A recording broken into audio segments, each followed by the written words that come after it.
শেরপুরের একটি উপজেলা শ্রীবতী, এই উপজেলায় আজকে একটি জামাত ইসলামের মনোনীত একজন এমপি পদপ্রার্থী, তার সাথে বিরোধী দল আর একটা আছে না নাই, দুই গ্রুপের সংঘর্ষ। এমন অবস্থায় তাকে আঘাত করা হয়েছে। আল্লাহর বান্দা কিছুক্ষণ আগে মারা গেছে। ইন্না লিল্লাহি ওয়া ইন্না ইলাইহি রাজিউন। তাহলে চিন্তা করেন, নির্বাচনের আগেই দেশে যে অস্থিরতা আমরা দেখতে পাচ্ছি, সিএর নিয়ে মারামারি, দেশীয় অস্ত্র নিয়ে মারামারি করতে করতে শেরপুর জেলা শ্রীবতী উপজেলা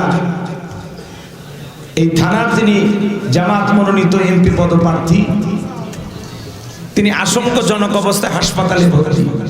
কিছুক্ষণ আগে তিনি মারা গেছেন।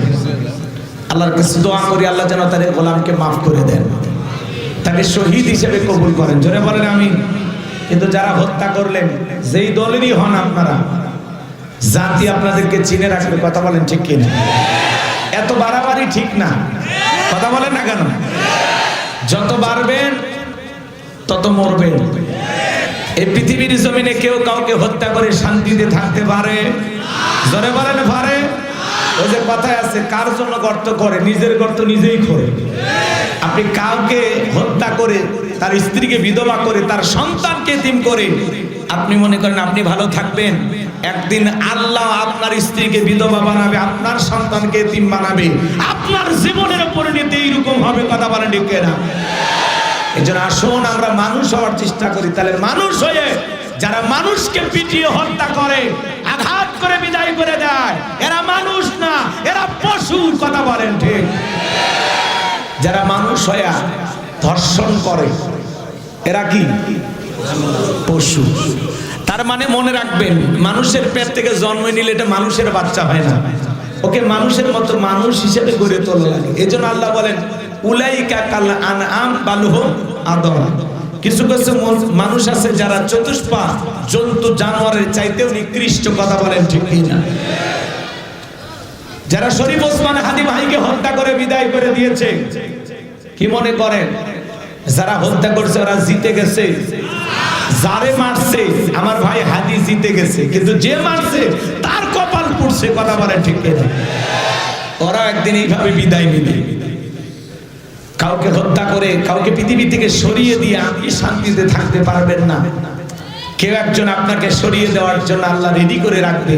সেই দিন টের পাইবেন যেইভাবে মানুষকে জোর করে হত্যা করার মধ্যে কতটুকু কল্যাণ পেয়েছিলেন, কতটুকু ভালো লাগা কাজ করেছে।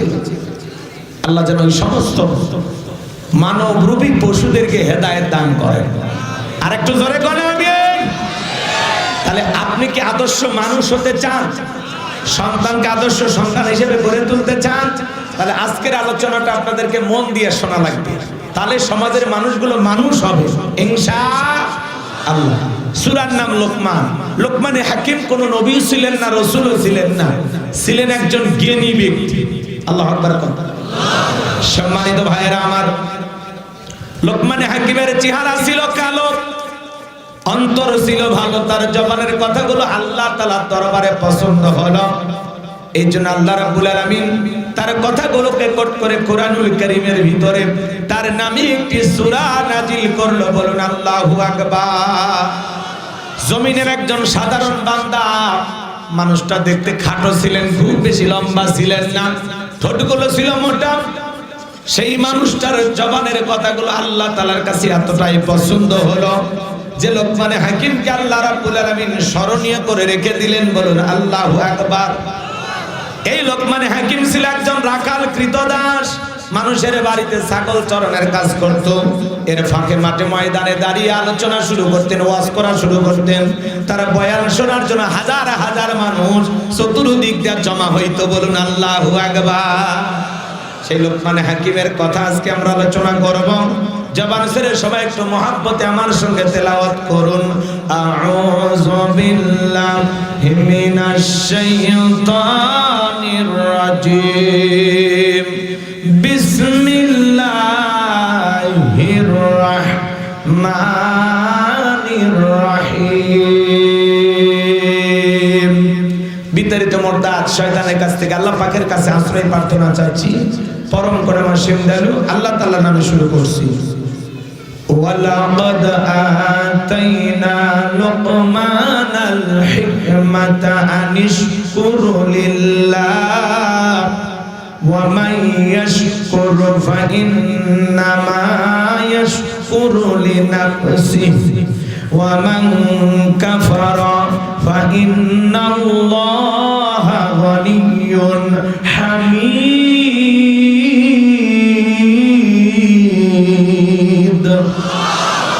আমার আল্লাহ রাব্বুল আলামিন বলেন, আমি লোকমান হাকিমকে হিকমত দিয়েছিলাম, জ্ঞান দিয়েছিলাম এবং বলেছিলাম লোকমান তুমি আমার শুকরিয়া আদায় করো। লোকমান হাকিম শুকরিয়া আদায় করেছিলেন কার? এতে লোকমান হাকিমের সম্মান মর্যাদা কমেছে না বেড়েছে? শুকরিয়া আদায় করার কারণে আল্লাহ তাআলা তাকে স্মরণীয় করে রেখে দিলেন। এজন্য বাজান গো আমার আল্লাহ বলেন, যারা শুকরিয়া আদায় করে সে তার নিজের জন্য আদায় করে, আর যারা শুকরিয়া আদায় করে না তাদের জেনে রাখা উচিত আমি আল্লাহ অমুখাপেক্ষী, আমি আল্লাহ নিজেই প্রশংসিত। বলুন সুবহানাল্লাহ। আপনি ডাকলেও আমার আল্লাহ আল্লাহ, আপনি না ডাকলেও আমার আল্লাহ আল্লাহ। তাম পৃথিবীর মানুষগুলো যদি একত্রিত হয় আল্লাহকে আল্লাহ বলে ডাক দেয়, আমার আল্লাহর সম্মান মর্যাদা বাড়ে না। আবার তাম পৃথিবীর মানুষ যদি একত্রিত হয় আল্লাহকে আল্লাহ বলে না ডাক দেয়, আমার আল্লাহর সম্মান মর্যাদা কমে না। আপনি ডাকলেও আমার আল্লাহ আল্লাহ, না ডাকলেও আমার আল্লাহ আল্লাহ। 5 বছর পরে ভোট দিয়া নির্বাচন করে আল্লাহ হয় না, কথা বলেন ঠিক কিনা? তাহলে শুকরিয়া আদায় করলে কার লাভ? আবার কয় আল্লাহ বান্দা। শুকরিয়া আদায় করলে কার লাভ? বান্দার লাভ। আর না শুকরিয়া আদায় করলে কার লস? বান্দার লস। লাভ ক্ষতি যা বান্দা। শুকরিয়া আদায় করলে বান্দার লাভ, শুকরিয়া আদায় না করলে বান্দার লস। শুকরিয়া আদায় করলে আল্লাহর প্রিয় হবে, শুকরিয়া আদায় করবেন অকৃতজ্ঞ হবেন। কথা কয় না? ইন্নাল ইনসানা লিরাব্বিহি লাকানুদ। আল্লাহ বলেন মানুষ বড় অকৃতজ্ঞ। ডাইরেক্ট বাংলা ভাষায় যাকে বলা হয় নিমক হারাম। কথা কয় না? আপনার এক বন্ধুর সাথে খুবই বন্ধুত্ব, গভীর বন্ধুত্ব। আপনি গেঞ্জি কিনলে 2টা, কোট কিনলে 2টা, পাঞ্জাবি কিনলে 2টা, ঘড়ি কিনলে 2টা, মোবাইল কিনলে 2টা, সেই বন্ধুত্ব। হঠাৎ করে শুনছেন সেই বন্ধুর বিয়ে ঠিক আছে, সেই বন্ধু বিয়ে করতেছে, আপনার দাওয়াত দেয়নি। আপনি কি মনে হয়? আপনার মাথা ঠিক থাকবে? আরেকজন এসে বলতেছে, কে রে, তোর বন্ধু আবুল কালাম বিয়ে করতেছে, তোর দাওয়াত দেয়নি। এই বেঈমানের কথা বলবি না, নিজের ভাইয়ের মতো ভালোবাসছি রে, আজকে ওই বেঈমানের বিয়ে আমার দাওয়াত দে। কথা কয় না? কথা কয় না? সামান্য গেঞ্জি, মোবাইল, হ্যাঁ, কিছুদিনের বন্ধুত্ব, তার মধ্যে যদি একটু 19-20 হয়, আমরা কি বলি? ওটা বেঈমান, নিমক হারাম, অকৃতজ্ঞ। ওই মানুষের জাতি না, কি খান? সামান্য বন্ধুত্বের মধ্যে 19-20 হয়ে গেলে খালি দাওয়াত দেয়নি, বিয়ে খালি দাওয়াত দেয়নি, তাই তুফান তুলে ফেলে দিচ্ছে। যে আল্লাহ 50-60 বছর খাওয়ায়, এত নিয়ামত দিলেন, সে আল্লাহর কৃতজ্ঞতা শুকরিয়া আদায় করি না। সে আল্লাহ যদি আমাদেরকে অকৃতজ্ঞ বলে, এতে কি খুব বেশি সমস্যা হয়েছে? বলেন তো, আমরা আসলে কি অকৃতজ্ঞ না? এখানে আমরা যারা বসে আছি বুকে হাত দিয়ে বলতে পারবো যে আজকে 5 ওয়াক্ত নামাজ পড়ছি, বলতে পারবো না। আচ্ছা, আমি হাত তুলতে বলি না, অনেকে তো পড়েননি, লজ্জা দিয়ে লাভ আছে? আরে ভাই, ওয়াজ তো হবে সামনে, একটু উদাহরণ দিচ্ছি 2-1টা কথা বোঝানোর জন্য। কথার পেঁয়াজ তো শুরুই করিনি, একটু করে অপেক্ষা করে। কথা বোঝেন না? আজকে যুবকদেরকে বেশি ছাড়বো। যুবক আর যুবতী দেখেন এদের কি করি আছে, খালি আপনারা সাথে থাকেন, মুরব্বীরা সাপোর্ট দেবেন, পারবেন না ইনশাআল্লাহ? জি, তাকবীর দেন, লিল্লাহি তাকবীর। তাহলে মানুষ যদি মানুষের সাথে বন্ধুত্ব করার কারণে একটু 19-20 হয়ে গেলে আমরা অকৃতজ্ঞ বলি, তাহলে যে আল্লাহ এত খাওয়ায়, এত নিয়ামত দেয়, সে আল্লাহ যদি আমাদেরকে অকৃতজ্ঞ বলে, তাহলে বলেন তো এটা বলা ঠিক আছে না?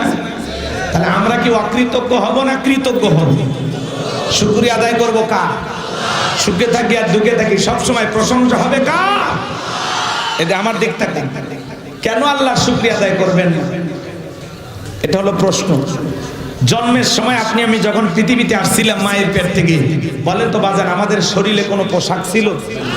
আজকে আপনার দেহে হাজার হাজার পোশাক, হাজার হাজার টাকার পোশাক কে দিয়েছে? আপনি যখন মায়ের পেট থেকে দুনিয়াতে আসছিলেন, বলেন তো বাজান জমির দলিল নিয়ে আসছিলেন? ব্যাংকের টাকার বান্ডিল নিয়ে আসছিলেন? আজকে আপনি হাজার হাজার টাকার মালিক, লক্ষ লক্ষ টাকার মালিক কে দিয়েছে? আপনি কয়েক বিঘে জমির মালিক কে দিয়েছে? ঘর ছিল না, বাড়ি ছিল না। আজকে আপনি একটা টিনের বেড়াওয়ালা বাড়িতে ঘুমান, আলহামদুলিল্লাহ। ছোটখাটো ইটের বাড়ি, আলহামদুলিল্লাহ। কত মানুষ রেল স্টেশনে পড়ে থাকে, তার চাইতে আপনি ভালো নাই? তাহলে কেন আল্লাহর শুকরিয়া আদায় করবেন না? কেন?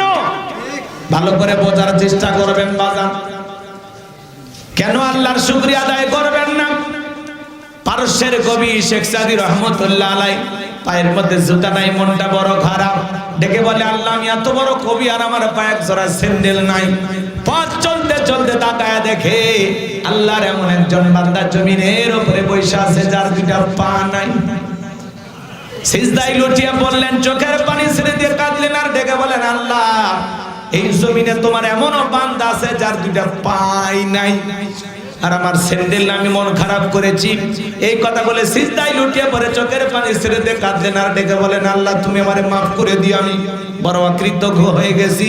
আল্লাহ আমার ভুল হয়েছে, আপনি আমারে মাফ করে দেন।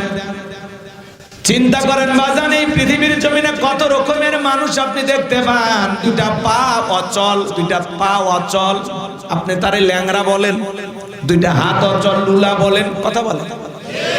পুরোটা শরীরের সব ঠিক আছে, কথা বলতে পারেন, আপনি বোবা বলেন। আপনি যে কথা বলতেছেন, আপনার কথা বলার শক্তি দিয়েছেন কে? আর রহমান আল্লামাল কুরআন খলাকাল ইনসান আল্লামাহুল বায়ান। আরেকটু জোরে বলেন আল্লাহু আকবার। আপনার আমার সৃষ্টিকর্তা কে? আর এই যে জবান দিয়ে কথা বলতেছেন, এই শক্তি দিয়েছেন কে? আমার কলিজার ভাইয়েরা গভীর মনোযোগ দিয়ে শুনবেন বাজার, এই সমাজে আল্লাহ নারীও বানাইছে, পুরুষও বানাইছে। আবার এক শ্রেণীর মানুষকে আল্লাহ নারীও বানায় নাই, পুরুষও বানায় না। আমরা যাদেরকে বলি তৃতীয় লিঙ্গের মানুষ, ডাইরেক্ট বাংলায় আপনারা সবাই অনেকে বলেন হুজুর হিজড়ে। আল্লাহ চাইলে আপনাকে আমাকে হিজড়ে বানাইতে পারতো না? কথা কয় না গো, রাগ করতেছেন নাকি আপনারা? আল্লাহ হিজড়া না বানাইয়া, নারী না বানায় পুরুষ বানাইছে, এতে খুশি হননি? মাঝে মাঝে অনেক মহিলা রাগ করে কয় আমি যদি পুরুষ হইতাম তোরে দেখাইতাম।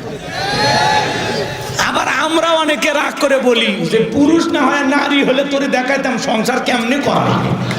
কি বলেন, এরকম প্রতিযোগিতা আছে না? নারীর ইচ্ছা হয় পুরুষ হওয়া আর পুরুষের ইচ্ছা হয় নারী হওয়া, যে খালি 3 বেলা রান্না করতাম আর সারাদিন বসে খালি সিরিয়াল দেখতাম।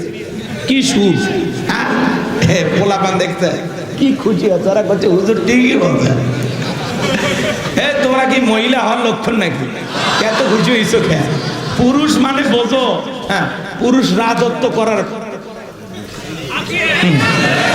বোঝে না, বোঝে না। কষ্ট হচ্ছে নাকি আপনাদের? গভীর মনোযোগ দিয়ে কথাগুলো শুনবেন। আল্লাহর বান্দারা গভীর মনোযোগ দিয়ে কথাগুলো শুনবেন। কেন আল্লাহর শুকরিয়া আদায় করবেন না? কেন আল্লাহর প্রশংসা আদায় করবেন না? যে আল্লাহ এত নিয়ামত, এত কিছু আপনাকে আমাকে দিয়েছেন।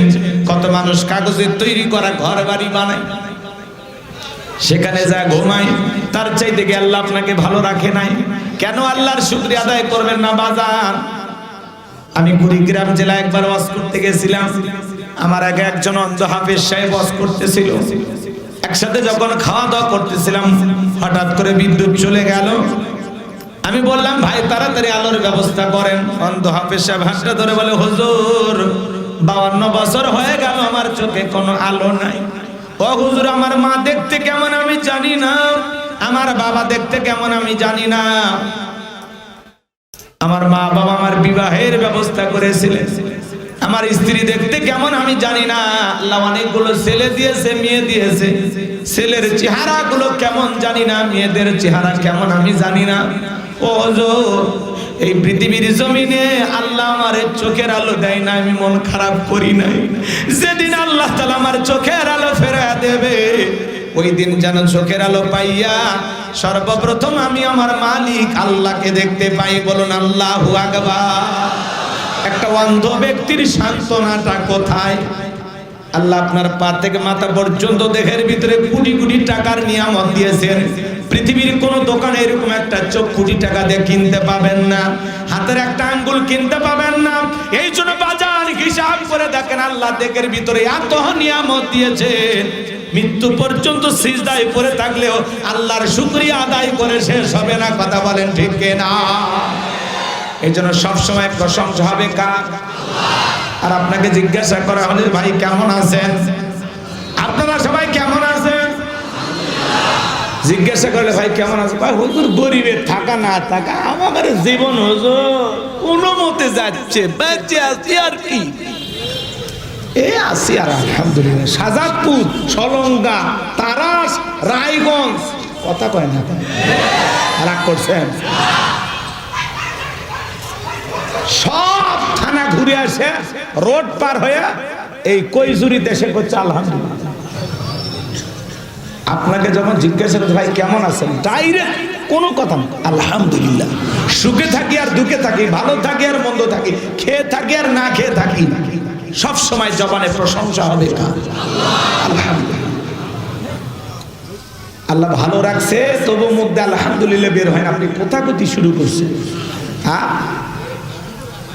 এই যে সুস্থতা, এটা আল্লাহর কত বড় নিয়ামত। অসুস্থ হলে হারে হারে টের পাওয়া যায়, কথা কর। যখন অসুস্থ হয় তখন কোথা আর কয় আল্লাহ এই রোগ আমারে দিল কে, আল্লাহ এইবারের মতো বাঁচা উদ্ধার কর। আল্লাহ এরপরে যখন সুস্থতা দান করে এমন ভাব নিয়ে চলাফেরা করে, মনে হয় জীবনে কোনো রোগ তার স্পর্শই করেনি। কথা বলে ঠিক না? তাহলে সবসময় প্রশংসা হবে কার? হাসপাতালের বেডে এই মুহূর্তে অনেক মানুষ নাই, এই মুহূর্তে অনেক মানুষ দুনিয়ার থেকে বিদায় নিল না। আপনাদের এলাকায় অসংখ্য মানুষ বাড়িতে বিছানায় কাতরাইতেছে না। তো আল্লাহ বিছানায় না রেখে, হাসপাতালে না রেখে, দুনিয়ার থেকে উঠে না নিয়ে এখন পর্যন্ত হায়াত দিয়ে, সুস্থতার নিয়ামত দিয়ে যে মালিক আপনাকে আমাকে এখন পর্যন্ত ভালো রেখেছেন, তাহলে প্রশংসা হবে কার? প্রশংসা আদায় করলে নিয়ামত বাড়িয়ে দিবেন কি? আমার আল্লাহ বলেন লা ইন শাকারতুম লা আযীদান্নাকুম ওয়া লা ইন কাফারতুম ইন্না আযাবি লিশাদীদ। নিয়ামত পাওয়ার পরে যারা শুকরিয়া আদায় করে, আল্লাহ রাব্বুল আলামিন তাদের নিয়ামতগুলোকে বাড়িয়ে দেন। আর যারা নিয়ামত পাওয়ার পরে না শুকরিয়া আদায় করে, আল্লাহ তাদের নিয়ামতগুলোকে ছেনায় নেয়। মুসা আলাইহিস সালাম এক উম্মত পয়গম্বরকে ডেকে বলে, ও পয়গম্বর কই যান? আল্লাহর সাথে কথা বলার জন্য। বলতেছে আল্লাহ এত সম্পদ দিয়েছে, একটু আল্লাহর কাছে বলবেন আল্লাহ যেন আমার সম্পদ কমায় দেয়। মুসা আলাইহিস সালাম আল্লাহর সাথে কথা বলতে বলতে এক পর্যায়ে বললেন, ও আল্লাহ আমার এমন এক উম্মত আছে তার নাকি অনেক সম্পদ হয়ে গেছে, সম্পদ কমে যেন যায় এই আমলটা জানতে চায়, কোন আমলে তার সম্পদ কমে যাবে। আমরা আছি বারানে ধান্দা, আর মুসা নবীর উম্মত কি কয়? কমে যেন যায়। এইবার আল্লাহ ডেকে বলে, পয়গম্বর তুমি তোমার উম্মতকে জানায়া দাও সে যেন কম কম করে আমার শুকরিয়া আদায় করে। এইবার উম্মতের সাথে দেখা হয়ে গেল। উম্মত ডেকে বলে, পয়গম্বর আল্লাহ তাআলা কি বলেছেন? মুসা আলাইহিস সালাম ডেকে বলেন, আমার আল্লাহ জানিয়ে দিয়েছেন তুমি কম কম করে আল্লাহর শুকরিয়া আদায় করো। উম্মত ডেকে বলে, আপনি নবী মানুষ হয়ে এটা কথা কইলেন যে আল্লাহ এত নিয়ামত দিয়েছেন, এত ভালো রেখেছেন, কেন সে আল্লাহর শুকরিয়া আদায় করব না? আজ থেকে আমি আরো বেশি বেশি করে আল্লাহ তাআলার প্রশংসা আদায় করব। চিৎকার মেরে বলুন আল্লাহু আকবার। উম্মত যখন আল্লাহর শুকরিয়া বেশি বেশি করে আদায় করা শুরু করলেন, আমার আল্লাহ রাব্বুল আলামিন তার সম্পদকে আগের চাইতে আরো দ্বিগুণ বাড়াইয়া দিলেন। তাহলে খেয়ে থাকি আর না খেয়ে থাকি, সুখে থাকি আর দুঃখে থাকি, হাসপাতালে থেকে আর বাড়িতে থাকি, সবসময় প্রশংসা হবে কার? তাহলে আপনারা সবাই কেমন আছেন? আলহামদুলিল্লাহ। তাহলে সবসময় আজ থেকে প্রশংসা আদায় করবো কার? প্রথম কথা, যাই যেভাবে জিজ্ঞাসা করো, ভাই কেমন আছেন? আলহামদুলিল্লাহ। আগামীকাল কি সিরাজগঞ্জে দেখা হতে পারে? ইনশাআল্লাহ। কি বলবেন? কথা কয় না। এদেশের মানুষ কোন দোয়া কোন জায়গায় পর লাগে মনে থাকে না। এক চাচা পেশাবখানায় দোয়া করতেছে, বিসমিল্লাহি ওয়ালা বারাকাতিল্লাহ। মানুষকে চাচা এ তো খানা খাওয়ার দোয়া। কয় বাবা কোন দোয়া কোন জায়গায় পর লাগে আমার মনে থাকে না। কয় আপনার শাশুড়ি মারা গেছে? কয় আলহামদুলিল্লাহ। আপনার স্ত্রী গর্ভবতী ছিল, বাচ্চা ডেলিভারি করছে, বাচ্চা জন্ম দিয়েছে, তখন বলে ইন্না লিল্লাহি ওয়া ইন্না ইলাইহি রাজিউন। মানে কোনটা কোন জায়গা লাগা লাগবে মাথা কাজ করে না। আছে না? তা আমাদের অবস্থা তাই। ভাই কেমন আছেন? ভাই ইনশাআল্লাহ। ভাই কেমন আছেন? আলহামদুলিল্লাহ। আলহামদুলিল্লাহ। কি বলতে হবে? আর আগামীকাল দেখা হবে ইনশাআল্লাহ। ভবিষ্যতের জন্য ইনশাআল্লাহ বলবেন, তাহলে ওই কাজটাকে আল্লাহ সহজ করে দেবেন। সুবহানাল্লাহ বলবেন না? আমার ভাইয়েরা, এই লোকমান হাকিম শুধু মাঠে ময়দানে ওয়াজ নসিহত করতেন এমনটা নয়। লোকমান হাকিম তার কলিজার টুকরা সন্তানদেরকে একত্রিত করে সুন্দর করে বয়ান করতেছেন। আমার আল্লাহ সেই কথা বলেন, ওয়া ইযা ক্বালা লুকমানু লিবনিহি ওয়া হুয়া ইয়াইযুহু ইয়া বুনাইয়া লা তুশরিক বিল্লাহ ইন্নাশ শিরকা লাযুলমুন আযীম।